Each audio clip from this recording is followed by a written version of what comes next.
ছোট্ট বোনটা আমার আশীর্বাদের দিন দেখো কি চমৎকার করে সেজেছে। স্বর্ণজিৎ আসবে, তার আশীর্বাদ হবে, পূজারও আশীর্বাদ হবে। বাট সবাই আশীর্বাদের আসরে আশীর্বাদ করা বন্ধ করে দিয়ে খাওয়ার ওখানে চলে গেল। তারপর পূজা স্বর্ণজিৎকে রেখে কেন? আজকের ব্লগে তোমাদের সাথে সেটাই শেয়ার করব। দেখতে পাচ্ছ এখানে ঘড়িতে বেজে গেছে এখন 2:30-3টের কাছাকাছি। স্বর্ণজিতের বাড়ির সমস্ত তত্ত্ব চলে এসছে আর পূজাকেও ডেকে নিয়ে এসছে পূজার শাশুড়ি মা, কারণ এখন শুরু হবে পূজার আশীর্বাদ। আমি তো এই জুতোটা দে।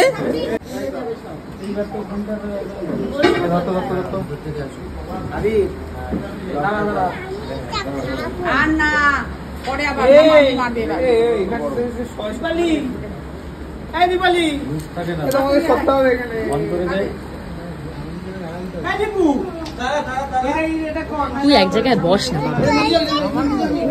যেহেতু এখন মেয়ের আশীর্বাদ হবে তাই ছেলে পক্ষর বাড়ি থেকে স্বর্ণজিতের বাবা সবার প্রথম পূজাকে আশীর্বাদ করবে। কমেন্ট সেকশন ভরে যাচ্ছে স্বর্ণজিতের বাবা পূজাকে কি দিয়ে আশীর্বাদ করলো। অ্যাকচুয়ালি স্বর্ণজিতের বাবা পূজাকে একটা হীরের আংটি দিয়ে আশীর্বাদ করেছে, যেটাকে মানে রাতের বেলা Swarnajit as a engagement ring পূজার হাতে পরিয়ে দেবে। আংটিটা ভীষণই সুন্দর। তোমাদের কার কার জানতে ইচ্ছা হচ্ছে আংটিটার দাম কত অবশ্যই কমেন্ট সেকশনে কমেন্ট করে জানিও। প্রচুর কোয়ারিজ ছিল কোথা থেকে বানিয়েছি। ওটা বানিয়েছিলাম দ্য গিনি মেনশন বউবাজার থেকে, যেখান থেকে আমরা সমস্ত বিয়ের গয়না বানিয়েছি। আর এখানে এসে স্বর্ণজিতের মা কাকিমা। প্রচুর কমেন্ট সব থেকে বেশি পেয়েছি স্বর্ণজিতের মা যে হারটা দিয়েছে ওটা কত ওজনের রয়েছে সেটা নিয়ে খুব তাড়াতাড়ি ব্লগ বানাবো। তার জন্য আমার page Priyanka's time story, Priyanka food and family অবশ্যই ফলো করে দিও। অ্যাজ ওয়েল অ্যাজ আমার কিন্তু ইউটিউবেও চ্যানেল আছে যেখানে 1 মিলিয়ন সাবস্ক্রাইবার, নাম তার প্রিয়াঙ্কাস টাইম স্টোরি। এখন চলে এসেছি খাওয়া দাওয়ার জায়গায়। আশীর্বাদের পর্ব নিচে চলছে।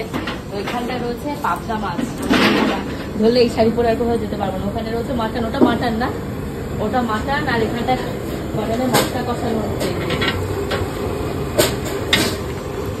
এসব আমার দ্বারা এত লোকের পারবো না।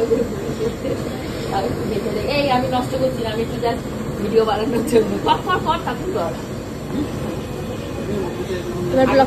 স্বর্ণ ধুতি পাঞ্জাবি পরে খেতে দিতে বসে গেছে। খেয়েছে ঠিক আছে? এটা কার একটা প্লেট রেখে চলে গেছে।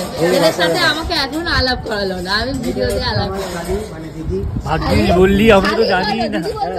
একই কথা, দিদির বয়স আর আমার বয়স এক, তাও আমার থেকে জোর করে করে প্রণাম নেয়। ও নিজে ছোট জোর করে করে পা তুলে। দেখেছো তো এরকমই হয়, যেই একটু পূজাকে রেখে আমি ওপরে এসেছি অমনি এদিকে পূজার আশীর্বাদ পর্ব অলমোস্ট শেষের পথে। কারণ এখন সবাই খেতে বসবে। ঘড়িতে প্রায় তোমাদের বাজে 4টের কাছাকাছি। যেহেতু স্বর্ণজিতের বাবা মারা একটু আর্লি খায়, ওদের গ্রাম থেকে যারা আসছে সবাই একটু তাড়াতাড়ি খেয়ে নেয়। আমরা যেমন এখানকার মানুষ খেতে খেতে বাজিয়ে দিই 4টে, তো ওরা তো প্রায় 2টোর ভেতর খাওয়া দাওয়া করে 4টের সময় চা খায়। তো এরকমই হাসাহাসি আমরা করছিলাম। তো এখন আমার মামা মামি এরা সমস্ত সবাই মিলে আশীর্বাদ করে নিচ্ছে। পূজা প্রচুর উপহার পেয়েছে। গিফট আনবক্সিং এখনো করা হয়নি যেহেতু পেন্ডিং প্রচুর